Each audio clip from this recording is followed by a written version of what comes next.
저희가 이제 지난번에 요한복음을 하고 다른 성경도 많이 해야 되는데 어떻게 하다 보니까 계시록을 이제 좀 준비를 하게 됐어요. 여러분들 읽어보셨는지 모르겠지만 여하튼 뭐 많은 어, 이야기를 할 수 있겠지만 일단 어, 자 무엇보다도 먼저 이제 계시록에 대한 선입견 있어요. 선입견 우리 성도로서 가지고 있는 선입견 그거를 이제 우리가 오늘 본문을 잘 살피면서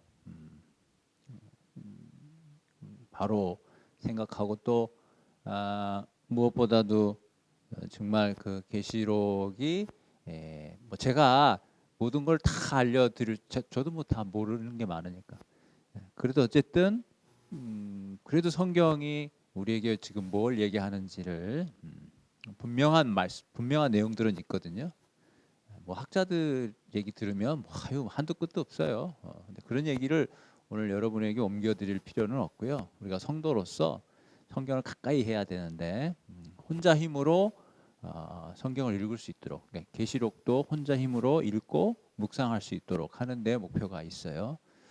그래서 오늘 짧은 시간이지만 좀 유익이 됐으면 저는 개인적으로 이거 준비하는 게 오래 걸렸는데 저한테는 많이 도움이 됐어요. 준비를 하면 이렇구나. 그래서 아이고 또 같이 이런 거를 좀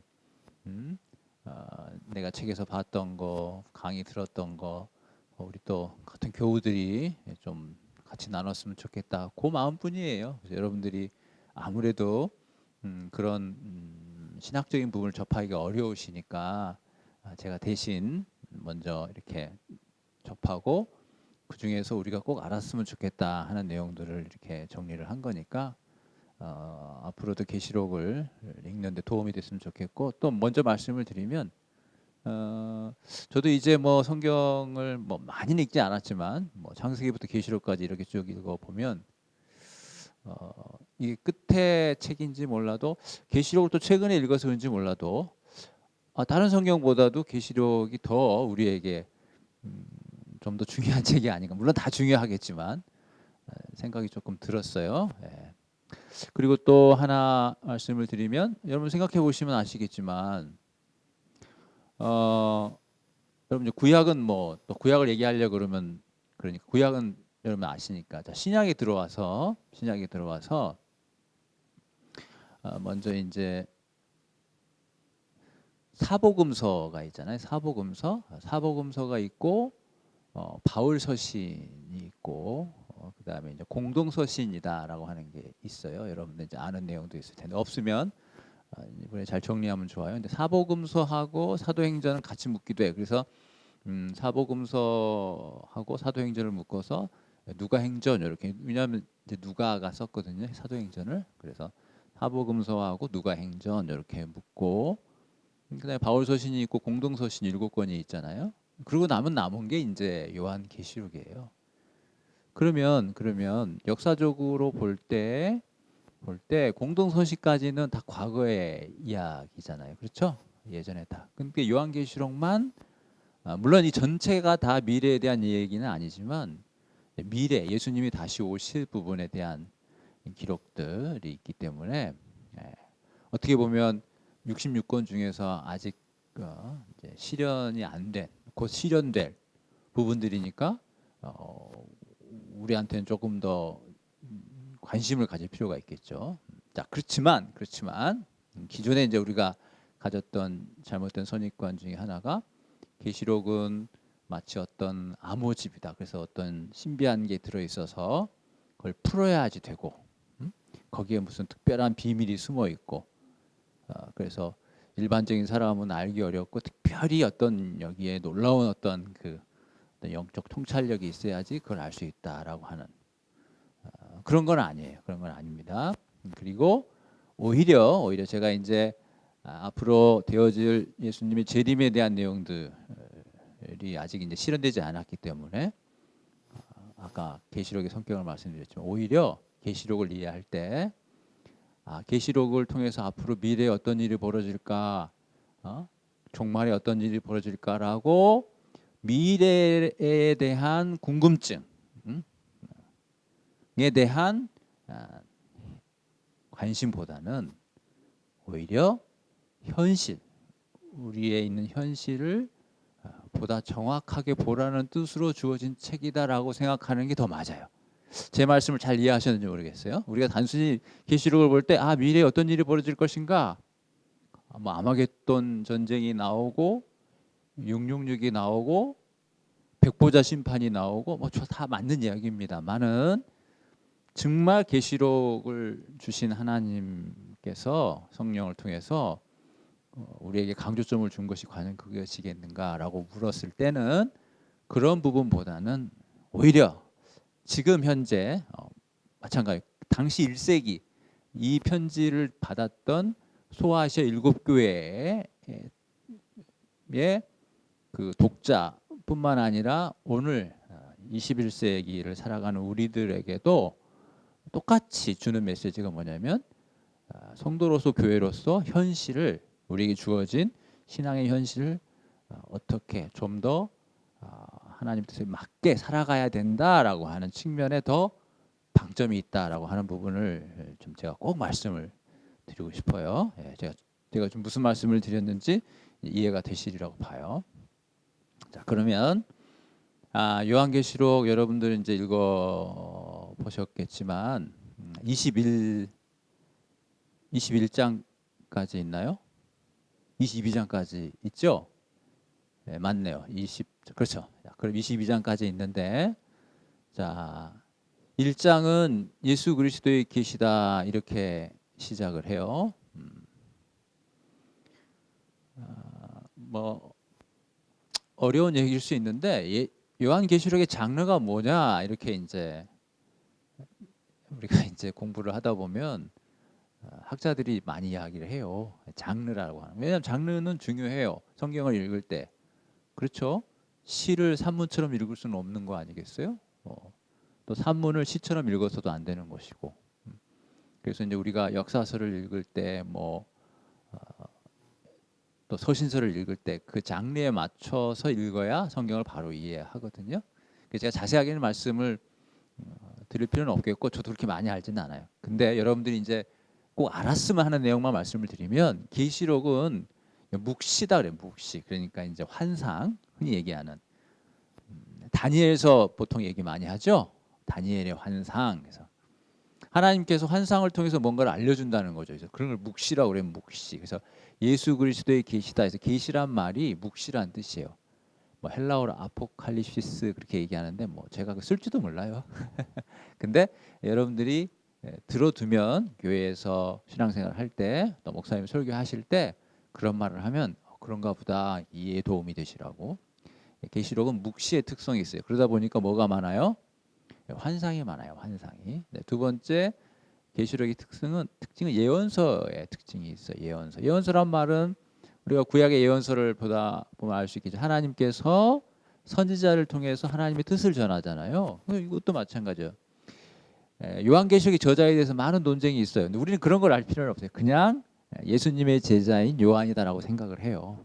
우리는 그렇게 생각하고 공부를 그냥 해도 됩니다. 근데 학자들은요 이거 가지고 다 지금도 아니다 그러는 사람도 많아요. 근데 우리 성도 입장에서는 그냥 예수님의 사랑하는 제자 사도 요한이다 이렇게 생각을 하고 보시면 됩니다. 그래서 사도 요한이 반모섬에서 하나님의 계시를 받는 거죠. 그렇죠? 그래서 7교회에 전해라 이렇게. 예언이죠. 예언.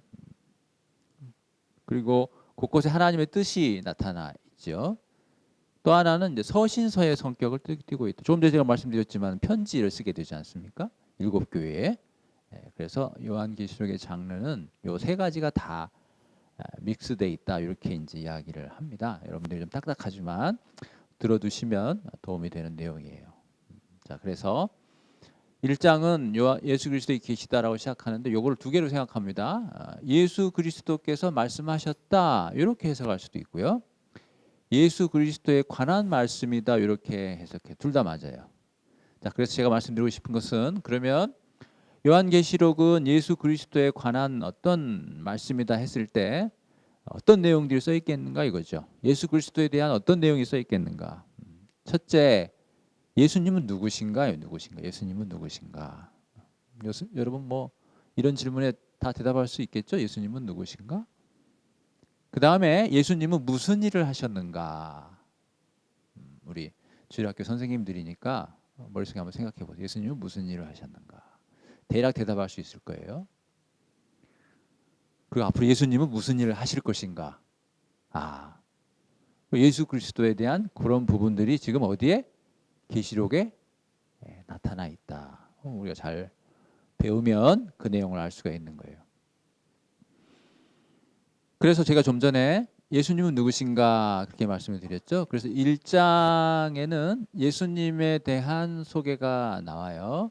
예수님은 좀 이따 보겠지만 본문을 보겠지만 예수님은 7 촛대 사이를 거니시는 분이다. 이렇게 예수님에 대해서 물론 다른 표현도 많이 있지만 그건 이제 본문을 보겠습니다. 그리고 그 예수님께서 사도 요한에게 7 교회의 뜻을 전해라. 예수님의 말씀을. 그래서 7 교회에 전하는 그 말씀, 7 교회 있죠? 그게 이제 2장하고 3장이 7 교회에 전하는 예수님의 말씀이죠. 7 교회 아시죠? 제가 다 외우지는 못하는데 그 다음에 4장하고 5장은 이제 환상을 봅니다. 환상. 4장에서는 어떤 환상을 보게 되냐면 보좌에 앉으신 하나님에 대한 환상을 보게 돼요. 그 다음에 5장은 그 보좌 옆에 있는 어린 양 대신 예수님에 대한 환상을 보게 되죠. 자, 제가 지금 무슨 얘기를 하냐면요. 여러분들이 제가 지금 본문을 안 보잖아요. 여러분들이 지금 계시록이 전체가 어떻게 되는 구조를 좀 머릿속에 지금 딱 세우라고 제가 말씀을 드리는 거예요. 잘 보세요. 구조가 어떻게 흘러가나. 그러니까 1장은 예수님이 어떤 분이신가. 그리고 2장, 3장은 그 예수님이 하신 말씀이에요. 7 교회에 전하는 말씀. 내용은 이제 조금 이따 살펴볼 거예요. 본문은. 4장은 환상을 봅니다. 환상을. 바울이. 죄송해요. 요한이. 그 환상은 보좌에 앉으신 하나님, 예수님. 그 다음에 6장부터 16장까지가 우리가 잘 아는 심판 얘기예요. 7인, 7 나팔, 7 대접에 대한 심판에 대한 환상을 보는 거죠. 환상을. 그러니까 예수님이 누구시고 예수님이 7 교회에다가 무슨 말씀을 하시고 그 가운데에 하나님을 보고 예수님을 봤어요. 그러고 난 다음에 이제 심판에 대한 얘기가 나온다 이거죠. 그러면 우리가 믿고 있는 하나님 예수님이 마지막 날에 이렇게 심판을 하시는구나. 심판을 하시는 분은 바로 우리가 믿고 있는 예수님, 하나님. 물론 이제 계시록에 나타나는 하나님 예수님의 모습을 좀 이렇게 보면서 조금 더 확실하게 보겠지만 심판이 6장부터 16장까지 있다는 걸로 봐서는 요한계시록이 중점적으로 지금 주는 메시지는 심판이구나 하는 걸 우리가 알아야 돼요. 심판이 있다는 거예요. 심판.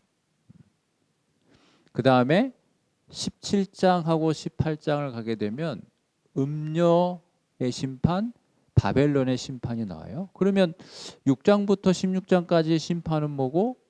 물론 그 전에 제가 여러분 어떻게 생각하십니까? 그 7인의 심판과 7 대접의 심판과 7 나팔의 심판, 제가 순서를 좀 바꿨는데 이게 3번 일어나는 심판일까요? 아니면 한 번의 심판을 3번 반복한 얘기일까요? 이것도 되게 어려운 주제거든요. 도대체 심판이 어떻게 벌어지냐 이 말이야. 심판 궁금하지 않으세요? 전 너무 궁금했어요. 도대체 심판이 어떻게 벌어지는가? 전 너무 궁금해요. 근데 계시록에 보니까 3 종류의 심판이 있다 이 말이에요. 인, 나팔, 대접. 그러면 심판이 7, 3, 21 그게 이제 7개씩이잖아요. 21번 있는 건가? 아, 참 궁금했어요. 그리고 최후의 심판은 그러면 또 뭔가? 우리가 이제 복음서에 보면 이제 예수님이 최후의 심판 얘기하잖아요. 그날에 되면 양과 염소, 좋은 물고기, 나쁜 물고기, 알곡과 가라지. 우리가 잘 아는 거. 아이고 어떻게 가라지를 뽑아야 되는 거 아닌가? 그랬더니 놔둬라, 놔둬라. 알곡을 다치니까 놔둬라. 그날에 되면 알곡은 거둬들이고 쭉정이는 태운다. 이런 이제 간간히 최후의 심판에 대한 물론 구약에도 많이 나타나죠. 그날에 우리가 이제 학개 스가랴 말라기를 공부한다고 제가 말씀을 드렸는데 거기 보면 그날은 이제 종말을 얘기하거든요. 요엘서 같은 경우에는 그날에 성령이 충만하게 임한다. 모든 영이 젊은 자들에게 다 나이 든 자에게 임해서 예언을 한다. 뭐 그런. 도대체 그러면 최후의 심판은 언제 벌어지는 거고 나팔 대접 심판하고 최후의 심판은 어떤 상관관계가 있는가? 그다음에 17장 18장에 있는 음녀 심판과 바벨론 심판은 또 뭔가? 읽어보면 너무 궁금했어요. 너무 궁금해. 이게 도대체 이게 어떻게 되는 건가? 도대체 예수님은 언제 최후 심판을 하는 건가? 그다음에 이제 우리가 이제 그 질문에 대한 답을 이제 오늘 성경을 보면서 이제 찾을 거예요.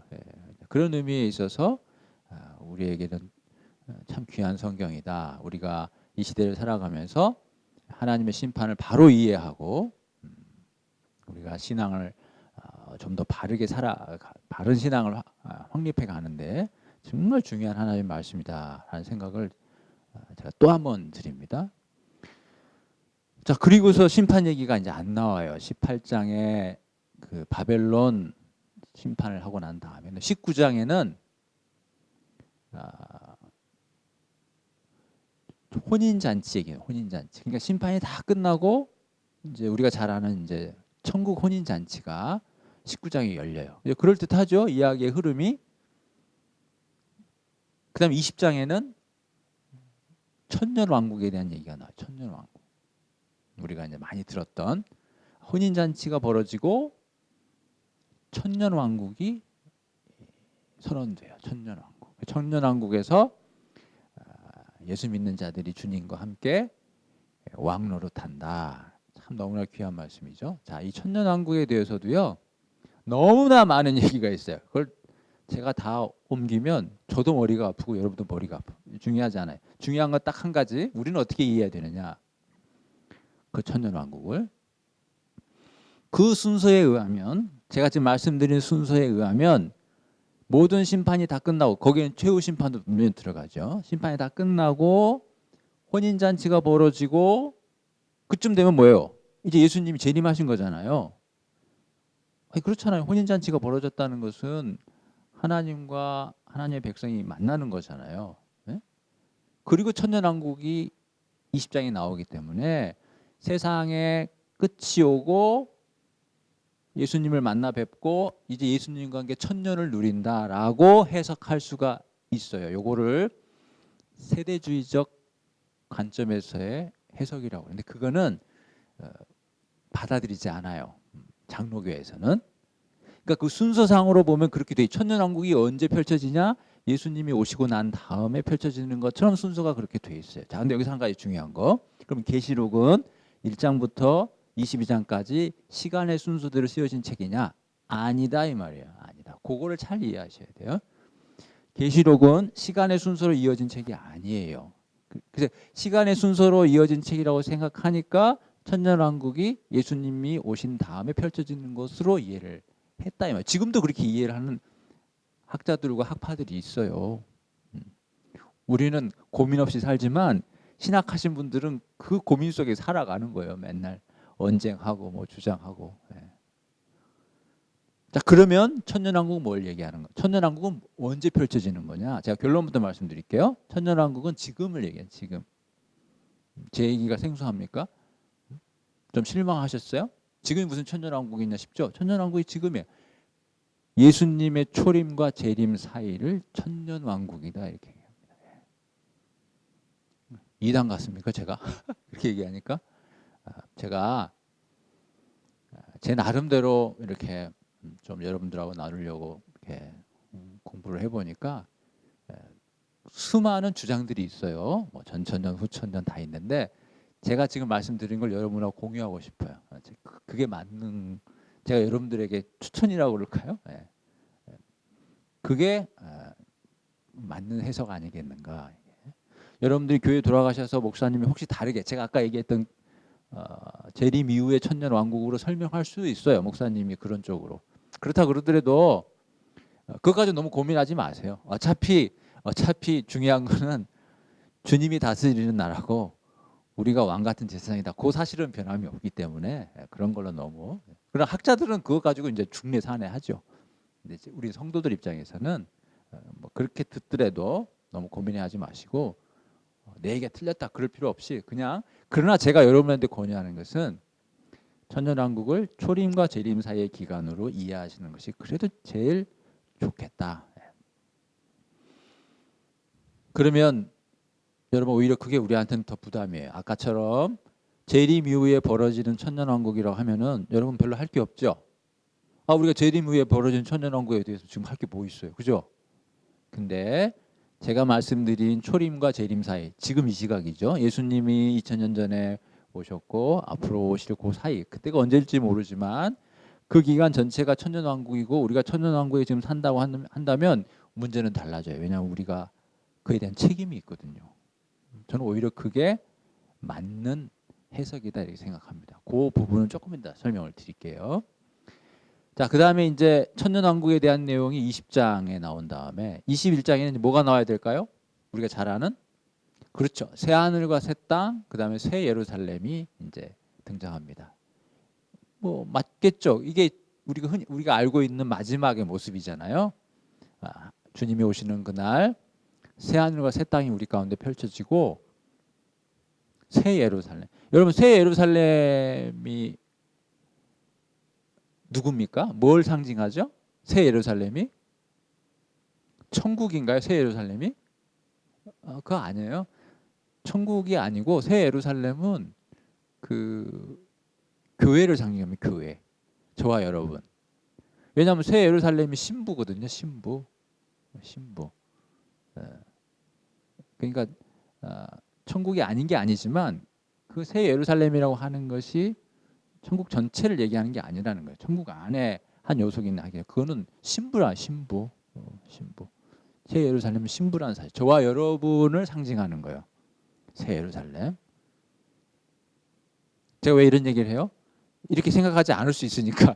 제가 여러분의 위치잖아요. 저도 성도이기 때문에 새 하늘과 새 땅, 새 예루살렘 다 그러면 그냥 천국 이렇게 생각할 수 있겠는데 다 맞아요. 맞지만 세밀히 들어가 보면 새 예루살렘은 신부된 교회를 얘기하는 게 교회. 정확하게 얘기하자면. 그래서 대조가 되는 거예요. 뭐하고 대조가 되냐면 큰 성 바벨론과 예루살렘 성이 대조되는 겁니다. 뭘 얘기해요? 선택하라는 거예요. 큰 성 바벨론을 선택할 것이냐, 예루살렘, 새 예루살렘 성에 들어갈 걸 선택할 것이냐에 대한 도전이 있어요. 계시록은 우리 그런 도전을 줍니다. 중요한 부분이에요, 여러분. 큰 성 바벨론에 속하면 새 예루살렘에 들어갈 수가 없어요. 새 예루살렘에 들어가는 사람은 큰 성 바벨론에 속하려고 하지 않아요. 그럼 큰 성 바벨론이 뭐길래? 그건 이제 성경에 있으니까 살펴볼 거예요. 그러니까 큰 성 바벨론에 있는 사람은 안타깝게 멸망하게 되는 거고, 그렇지 않은 사람은 새 예루살렘에 들어가게 되는 거고, 이 대조가 되는 거죠. 그러니까 그냥 새 예루살렘을 천국이다 무조건 이렇게 생각하면 아쉽죠. 왜냐하면 거기에서 주는 메시지가 있는데 새 예루살렘은 신부된 교회를 얘기하는 것이다 라고 하는 거예요. 신부된 교회. 새 예루살렘 안에는 성전이 있어요, 없어요? 없어요. 새 예루살렘 그러면 뭐요? 중요한 게 구약에서 성전이 있기 때문에, 예루살렘 성전이 있기 때문에 예루살렘이 중요했죠. 예루살렘 불가침 설 이런 거. 왜?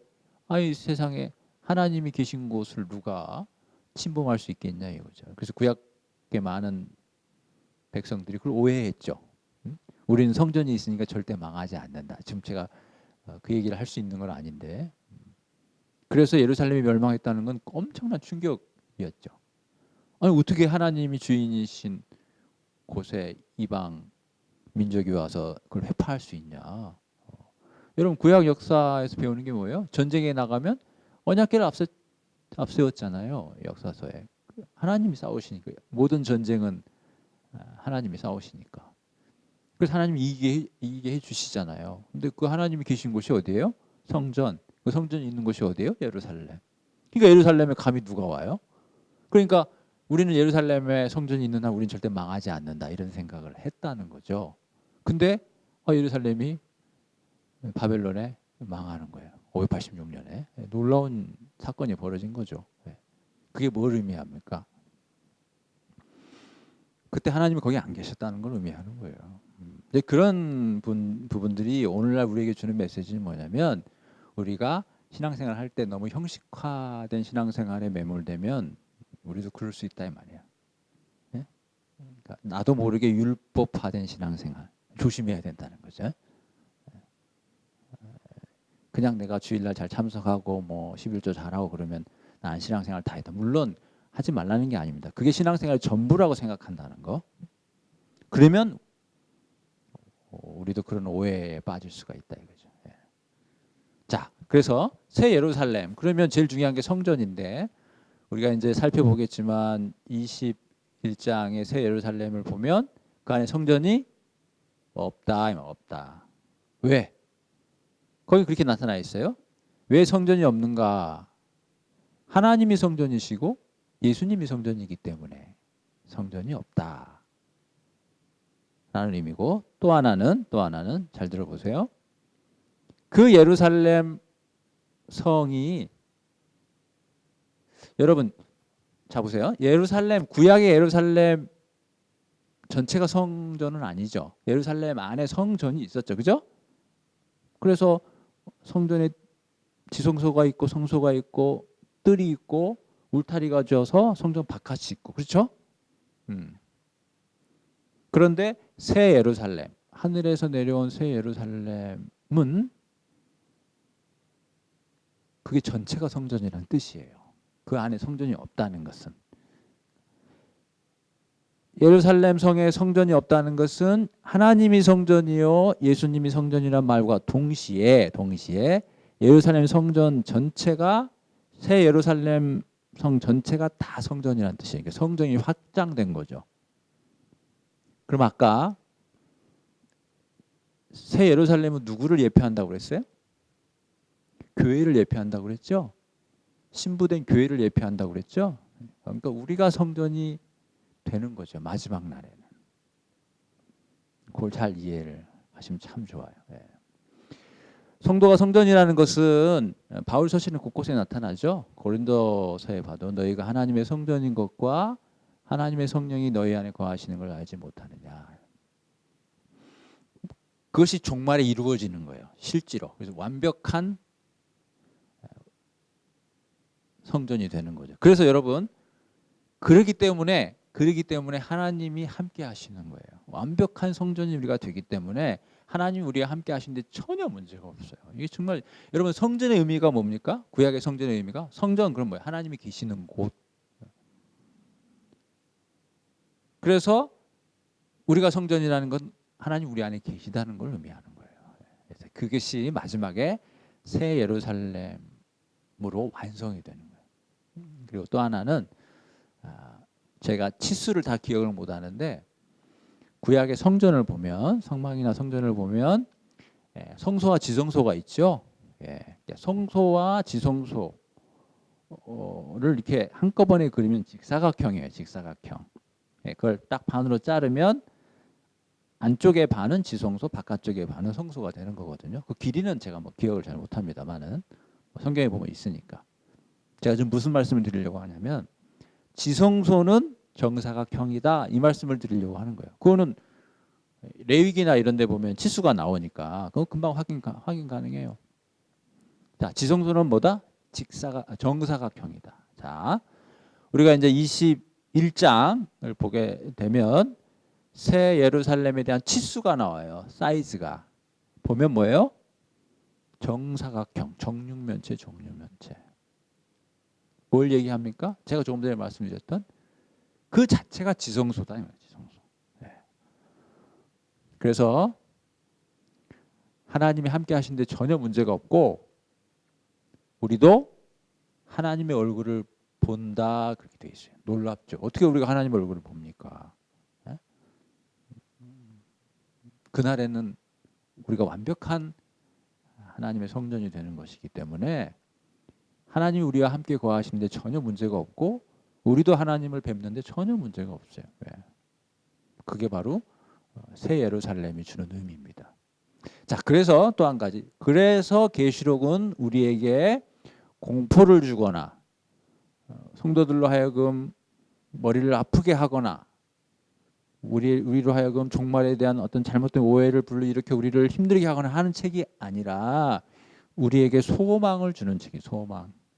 보세요. 소망이 생기지 않아요? 제가 드리는 새 예루살렘 얘기만 들어도 우리가 완벽하게 하나님을 배울 수 있는 그날.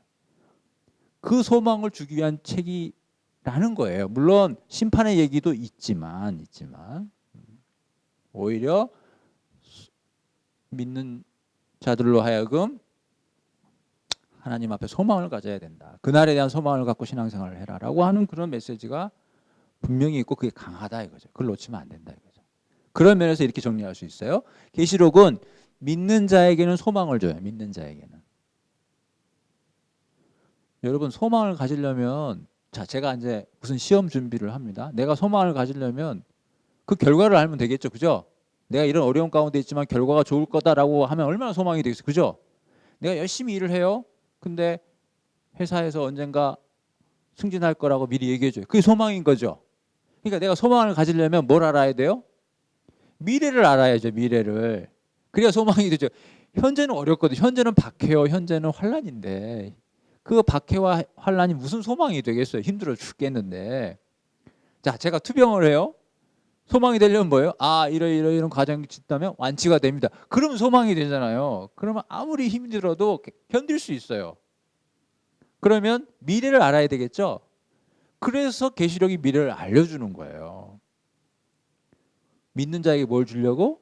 소망을 주려고 소망을. 그러니까 미래를 알려줄 수밖에 없죠. 그러니까 환상을 보여주는 거예요. 환상을. 소망을 가지라고. 믿는 자에게 그 소망을 주는 책. 그러니까 여러분 창세기부터 계시록까지 어느 성경을 보면 소망을 얻게 되나요? 계시록을 볼 때 가장 큰 소망이 일어나야 맞다 이 말이에요. 여러분 사사기 보면 소망이 일어납니까? 사사기? 뭐 엉뚱한 이야기 그냥 이스라엘 왕이 없어 자기 소견에 좋은 대로 했던 그 모습들이 쭉 삼손까지 나오는 이야기 들으면서 소망이 있어요? 교훈 삼으라는 거죠. 너희들 그러지 말라라고 하는.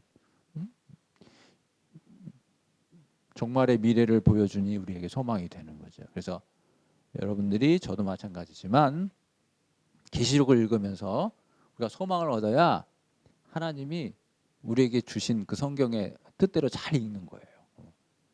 제일 바보스러운 거 계시록 읽으면서 두려워하거나 엉뚱하게 생각하는 거 참 안타까운 일이에요. 누가 제일 안타까워? 하나님이 제일 안타까워하죠. 성경을 주신 분이 하나님. 그러라고 성경을 준 게 아닌데 오해하고. 그래서 우리가 바른 신학을 갖는 게 정말 중요해요. 우리가 바른 신앙을 하려면 바른 신앙을 하려면 바른 신학이 있어야 돼요. 그 여러분 그래서 성경 공부 열심히 하셔야 해요.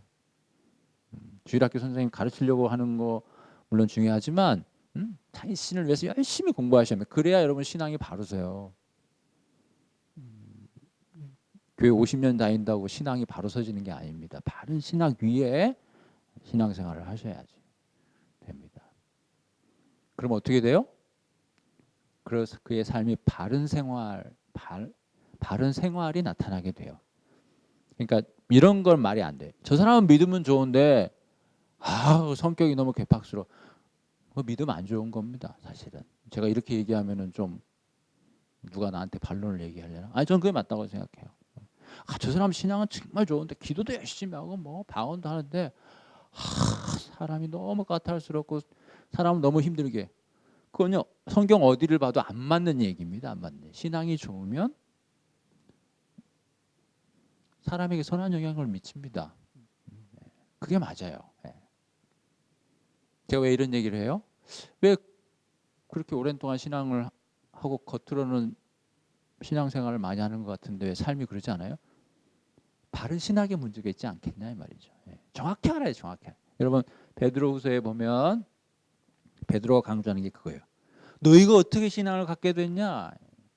알므로 말미암았다. 알므로. 이 알을 강조해요. 베드로후서에 보면 베드로가 예수 그리스도에 대해서 너희가 정확히 알았기 때문에 너희가 지금 이러한 신앙을 갖게 되는 것이고 너희가 이렇게 삶을 살아가는 것이다. 그렇게 얘기해 주는 거야. 아는 게 중요해. 아는 게. 요한복음 영생이 뭐예요? 유일하신 참 하나님과 그의 보내신 자 예수 그리스도를 뭐 하는 거예요?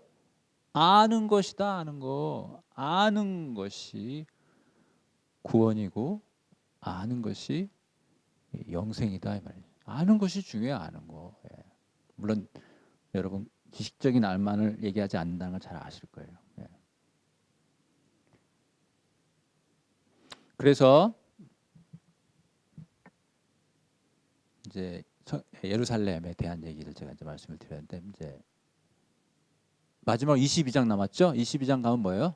예수님이 다시 오신다 이렇게 얘기하죠. 그래서 다시 오시기를 바랍니다. 그리고 모든 자에게 주님의 은혜가 있기를 바란다 이렇게 마치죠. 22장 7절에 보면 두루마기의 말씀을 지키는 자가 복이 있다 이렇게 되어 있거든요. 22장 7절 맞죠? 예. 제가 그 말씀을 왜 할까요? 1장 3절 말씀에 대한 반복이잖아요. 그러니까 요한계시록은 이 두 말씀 인클루지오를 형성하고 있어요. 인클루지오란 말 아시죠? 맨 앞과 맨 뒤에 반복이 됨으로써 전체적인 메시지를 주는 거. 1장 3절에 되어 있는 말씀이면 이 예언의 말씀을 읽는 자와 듣는 자들과 그 가운데 말씀을 지키는 자들이 뭐가 있다? 복이 있다라고 시작을 했는데 끝에 22장 7절에 가니까 똑같은 말씀이 반복돼요. 두루마기에 있는 예언의 말씀을 지키는 자가 복이 있다. 중요하다는 거죠. 그러면 여러분에게 질문을 던집니다. 아, 내가 복을 받아야 되겠다. 특별히 계시록 여러분 물론 처음도 중요하지만 마지막이 중요하죠. 그 사람이 한 얘기가 처음에 한 얘기도 중요하지만 마지막에 한 얘기가 정말 중요하겠죠. 그래서 유언을 남기고 그러잖아요. 중요한 이 성경 마지막에 이 복에 대한 얘기를 했다면 좀 더 우리는 주의를 기울일 필요가 있어요. 물론 우리가 많은 성경 말씀을 통해서 복에 대한 얘기를 알지만 대표적으로 뭐예요? 예수님에 대한 팔복 너무나 중요한 말씀. 또 시편에 있는 복. 물론 다 다른 얘기는 아니지만 어쨌든 계시록에 복에 대한 얘기를 한다 이거죠. 그런데 그 복이 누구에게 주어지느냐? 하나님의 말씀을 지키는 자에게 주어진다. 여러분 너무 잘하는 얘기입니까? 뭐 당연하지. 여러분 그러면 하나님 말씀을 지키는 게 뭐냐고 물으면 뭐라고 대답할 수 있겠어요? 아니 말씀 지키는 게 말씀 지키는 거지 뭐 이렇게. 여러분과 저와 여러분이 상상하는 그런 말씀 지키는 거 맞을 거예요. 그러나 구체적으로 계시록에서는 말씀을 어떻게 지키라는 거냐 이거지. 여러분 이런 생각하는 사람 없겠죠? 말씀을 지켜 그러면은 내가 예배 빠지지 말고 11조 빼먹지 말고 주일날 꼭 봉사하고 그렇게 생각합니까? 아니요. 말씀 지키라. 십계명 그렇지. 하나님을 사랑하고 뭐 이웃 사랑하고 그렇게 생각합니까? 다 맞는 얘기, 다 맞는 얘기. 그렇지만 계시록에서는 그 말씀을 하고 있는 게 맞냐 이거죠. 관심을 가지라요. 제가 이렇게 얘기하는 거는 뭐 그런 좋은 얘기지. 말씀을 지키면 복이 있지라고 그냥 지나가지 말고 정확하게 알아서 정확하게 복을 받으시라 이 말이에요. 말씀 지키면 복이 있다는 얘기 어느 성도들 앞에 해도 그 말에 아멘 안 할 사람이 누가 있어요. 다 아는 얘기고 옳은 얘기지. 근데 정말 어떤 말씀을 어떻게 지키라고 하는 거냐 이거지. 그걸 우리가 알 필요가 있다 이거지. 또 알고 싶어야 하는 것이고. 조금 계시록에 대한 조금 이해가 되셨는지 모르겠어요. 1시간 안 됐죠? 50분 됐나요? 40분 됐나요? 그러면 한 10분만 쉬었다가 이제 읽어야 되니까, 본문을 읽어야 되니까, 그러면 그러니까 한 가지만 더 얘기할까요? 40분 정도 했다고 하니까. 여러분, 이제 계시록을 이제 우리가 읽어보겠지만, 읽어보면서 또 하나의 중요한 발견을 해야 되는 게 뭐냐면, 이제 계시록 끝나고 나면은 책이 없죠. 성경이 없잖아요. 그러면 계시록에서 사실은 그 앞에 있었던 모든 성경들, 창세기부터 그 앞에 있는 모든 성경들에서 혹시 어떠한 예언이나 또는 어떠한 약속이나, 특히 하나님의 약속이나 그런 것들이 있다면 계시록이 다 마무리돼야 되겠죠, 그죠? 왜냐하면 그 다음 책이 없으니까. 여러분, 특별히 하나님께서 우리가 성경을 통해서 우리에게 주신 중요한 두 가지 약속이 있죠. 물론 이제 여러 개가 있겠지만 그 중에 하나가 창세기에 있는 약속인데, 혹시 뭔지 아세요? 하나님의 그 언약 중에 창세기에 있는, 네? 아브라함의 언약이 정말 중요하죠. 창세기에는 창세기 12장부터 하나님이 이제 아브라함을 부르시잖아요. 그래서 하나님이 이제 15장에 아브라함과 언약을 맺으시잖아요. 그 22장에 아브라함이 이제 그 이삭을 바치면서 23장인가요? 이제 가면 이제 아브라함이 이제 죽죠. 이렇게. 그때 하나님께서 아브라함을 부르실 때 주신 약속 아시죠?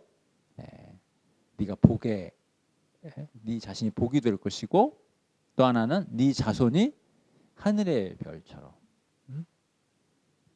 많아질 것이다. 그리고 땅을 줄 것이다. 이렇게 약속하잖아요. 그렇죠? 그래서 그것이 역사 가운데 이루어지죠. 그래서 자손들이 많아졌다 하는 내용들이 어디에서 이루어져요? 혹시 아십니까? 그 아브라함한테 그 약속 주시겠다고 했으니까 기대를 하셔야죠. 그렇죠? 그게 출애굽기에서 이루어지잖아요. 그 자손이 너무 많아가지고 바로가 긴장할 정도로. 그러니까 아브라함 때는 정말 그 100세에 나는 아들 이삭, 물론 이스마엘도 있지만 그 이삭이 전부인 것처럼 보였는데, 아니 어느 세월에 하늘의 별처럼 자손이 나올까 싶었는데 말이죠. 물론 이제 세월이 이제 400년 정도 이제 흘렀겠지만, 그 출애굽기에 얼마나 자손이 많았던지 바로가 긴장할 정도였잖아요. 하나님께서 약속하신 대로 되어가는 거예요. 그리고 땅을 주시겠다 했는데 역사적으로 그 땅을 어떻게 차지해요? 가나안 땅을 차지하게 되잖아요. 약속의 땅. 근데 그거는 다 하나의 예표라고 볼 수 있겠죠. 결국은 하나님께서 14만 4천이라고 하는 하나님의 택한 백성을 다, 이게 상징적인 14만 4천이라고 하는 실제 물리적인 숫자가 아니라 12 곱하기 12 곱하기 1000이죠. 14만 4천이. 12는 구약의 12지파, 또 12는 신약의 12사도, 1000은 만수죠. 만수. 10의 3승이니까. 그러니까 하나님의 택한 백성이 어느 한 사람도 예외 없이 다 구원받는 걸 얘기해요. 그러니까 출애굽기에서는 물리적으로 사람들이 많았다고 하지만 종말론적으로 볼 때는 실제로 하나님의 백성, 그러니까 아브라함의 백성이라는 게 혈통으로만 아브라함의 백성을 얘기하는 게 아니잖아요. 그럼 우리는 아브라함의 혈통이 아니잖아요. 그러니까 하나님의 구원을 받은, 그러니까 아브라함의 약속에 있던 그 언약이 자손, 땅 주시겠다 하는 게 실제로 완벽하게 이루어지는 것을 우리는 계시록을 통해서 볼 수 있어요. 또 우리는 그걸 확인해야죠. 하나님이 도대체 약속을 했는데, 성경은 끝났는데 그 약속이 지켜진 걸 우리가 확인 못하면 안 되잖아요. 그래서 우리는 아브라함의 언약이 성취되었다, 성취될 것이다 하는 걸 우리는 계시록을 통해서 확인하는 거고, 또 하나의 중요한 약속이 있죠. 여러분 아세요?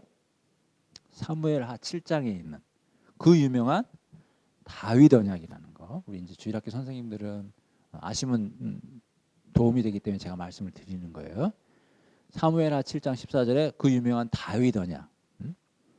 내 왕조가 영원할 것이다. 그리고 나는 너의 아버지가 되고 너는 내 아들이 될 것이다 라고 하는 그 다윗 언약. 근데 정말 그 왕조가 영원했어요? 망했잖아요. 586년에.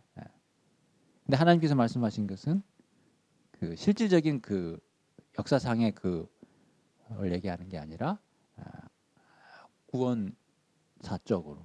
그래서 그 다윗 언약이 완성이 되죠. 우리가 성경에서 보겠지만. 그래서 하나님께서 아버지가 되시고 너희가 내 아들이 된다라고 하는 그 말씀이 계시록에 나타나요. 그래서 구약의 가장 중요한 예언이라고 할 수 있는 아브라함 언약과 다윗 언약이 온전히 성취되는 것을 계시록에서 확인할 수 있어요. 그러니까 믿는 우리에게는 그게 소망이 되는 거죠. 그리고 아까 제가 얘기하다 까먹었는데 그러면 계시록은 믿는 자에게는 큰 소망이 된다 했는데 안 믿는 자에게는 뭐가 되냐면 경고가 됩니다. 경고. 그래서 심판 메시지가 있는 거예요. 심판. 안 믿으면 심판받는다. 자, 이제 우리가 성경을 통해 확인해 보겠지만 마지막 종말에 유황불못에 떨어지죠. 유황불못에 떨어지는 존재가 있어요. 존재들이 나와요. 누구가 유황불에 들어가는지. 여러분 사탄은 들어가야죠, 글로. 그런데 물론 사탄 말고도 들어가는 존재들이 있어요. 그건 이제 확인해 볼 거예요. 그런데 내가 아는 사람 중에 누군가가 거기에 들어간다는 거는 안타깝죠. 마음이 아프잖아요. 사탄은 들어가도 싼데 내가 알고 지낸 누군가가 마지막 날에 유황불에 들어간다는 건 정말 가슴 아픈 일 아니겠어요? 그렇죠? 그래서 마지막으로 한 번 더 경고를 주는 거예요. 성경이. 안 믿으면 둘째 사망에 들어간다. 안 믿으면. 그러니까 아직 시간이 있을 때 회개하라는 거예요. 회개하라는 거예요. 돌이키라는 거예요.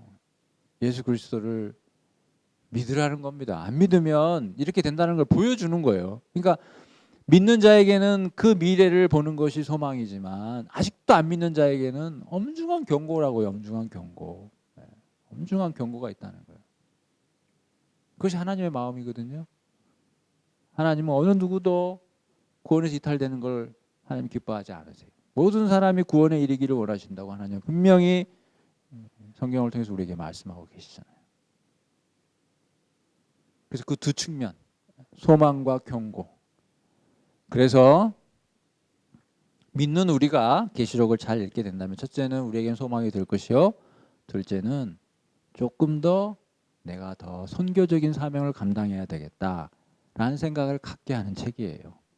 왜요? 그전에도 알았죠. 예수 믿으면 천국 가고 안 믿으면 천국 못 간다는. 그런데 실제로 계시록에 보니까 적나라하게 유황불못에 떨어진다라고 명확하게 다시 한번 천명하고 있으니 아이고 내가 아까도 얘기했지만 사탄이나 바다에서 올라온 짐승, 땅에서 올라온 짐승 이 유황불에 들어가는 거야. 뭐 내가 아쉽지 않지만 내가 알고 있는 누군가가 특별히 내가 사랑하는 가족 중에 일부가 아직도 예수님을 안 믿고 있다면 얼마나 이게 두려운 그것만 두렵고 떨리는 거. 우리 가족이 이렇게 되면 안 되는데 내가 아는 누군가가 둘째 사망에 들어가면 안 되는데 이런 생각이 들잖아요. 그래서 조금 더 선교적인 마인드, 내가 좀 더 전도를 해서 구원에서 이탈되는 일이 없도록 다 구원받을 수 있도록 해야 되겠다. 왜 끝을 봤기 때문에. 그런 어떤 선교적인 전도에 대한 사명을 주는 책이 계시록이다. 이렇게 이해를 하면 좋겠고요. 또 한 가지는 21장에서 새 하늘과 새 땅이 마지막으로 나왔는데 이제 그게 다 이루었다는 거거든요. 여러분 이제 계시록에 보면 많은 얘기가 있는 것 같은데 하나님이 하시는 말씀은 딱 두 마디예요. 두 마디. 그러니까 예수님이 말씀을 많이 하시죠. 일곱 교회에 전하는 말씀도 누구의 얘기예요? 예수님의 말씀이거든요. 그리고 22장에 보면 예수님께서 직접 이렇게 얘기해요. 나 예수는 이렇게 또 얘기를 하거든요. 강렬하게 예수님이 하시는 말씀. 그런데 성부 하나님이 하시는 말씀은 딱 두 마디 있어요. 딱 두 마디. 초반에 한 번, 후반에 한 번. 그 성부 하나님 하시는 말씀 중에 한 마디가 뭐냐면 다 이루었다는 거, 다 이루었다. 다 됐다. 다 됐다. 그러니까 새하늘과 새 땅을 얘기하는 거죠. 자, 그러면 여러분 새하늘과 새 땅을 요한계시록에서 분명하게 제시해야 되는 또 이유가 뭐가 있어요? 어떤 문제에 대한 해결입니까? 창세기에 대한 해결이죠. 여러분 하나님께서 에덴 동산을 창설하시고 인간을 두셨는데 그 낙원인 에덴이라는 뜻이 무엇이냐면 기쁨이라는 뜻이거든요. 에덴이라는 뜻이. 그러니까 에덴 동산은 기쁨의 동산이에요. 하나님과 함께 정말 보기에 좋았더라 하는 그곳에 인간을 두셨죠. 그런데 알다시피 창세기 3장에서 쫓겨나죠. 쫓겨나요. 그죠? 자, 보세요. 쫓겨나서 아직까지도 돌아가지 못하고 있죠. 그렇잖아요. 예. 실제로 못 돌아갔잖아요. 못 돌아갔어요. 흔히 말한 낙원을 잃어버린 거예요. 신낙원이라고 그러죠. 낙원을 잃어버렸어요. 누가? 인간, 인류가. 우리가 구원받았지만 어쨌든 하나님께서 우리에게 창설해 주었던 그 기쁨의 동산, 에덴 동산에서 돌아가지 못했어요. 돌아가지. 그 땅을 바라는 보고 삼원을 하지만 못 돌아가요. 근데 하나님의 뜻은 뭐예요? 그 땅으로 돌아오게 하겠다는 거예요. 그래서 그에 대한 상징적인 의미로 가나안 땅으로 들어가게 해주시고, 그런 부분들이 가나안 땅이 최종 목적지가 아니고 그렇게 하나님께서 인도하듯이 하나님이 원래 지었던 그 땅으로 자기 백성을 돌아오게 하시겠다는 게 하나님의 뜻이거든요. 그것이 어디에서 이루어져요? 계시록에서 이루어지잖아요. 새 하늘과 보라. 그러니까 그때의 새 하늘과 새 땅은 그러니까 새 에덴 동산이 되겠죠. 원래 에덴 동산보다 더 나은 거겠죠, 그죠? 문맥으로 보면. 네. 그래서 창세기에서 잃어버렸던 그 에덴 동산을 다시 우리에게 허락하시는. 그러니 얼마나 우리에게 기쁨이 되고 소망이 되겠어요. 그러니까 우리가 이제 새하늘과 새 땅에서 살아야 되잖아요. 왕노릇 하면서 주님과 함께 하나님을 배우면서, 주님을 배우면서 그렇게 살아야 되잖아요. 그러니까 남은 이 땅의 삶을 어떻게 살아야 되겠습니까? 생각해 보라는 거예요. 그건 답을 제가 줄 필요가 없어요. 왜냐하면 그 질문 속에 답이 있으니까. 그렇게 되는 것을 봤다면 우리는 어떻게 살아야 되겠냐 이거죠. 그건 뭐 얘기할 것도 말 것도 없죠. 너무나 당연하죠. 각자가 다 그런 은혜를 받으라 이 말이에요. 이 계시록이. 뭐 제가 더 중요한 얘기도 많이 있을 수 있겠지만 저도 부족하고 하니까 일단 여기까지 하고요. 한 좀 10분 정도 쉬었다가 1장부터 한번 살펴보도록 하겠습니다.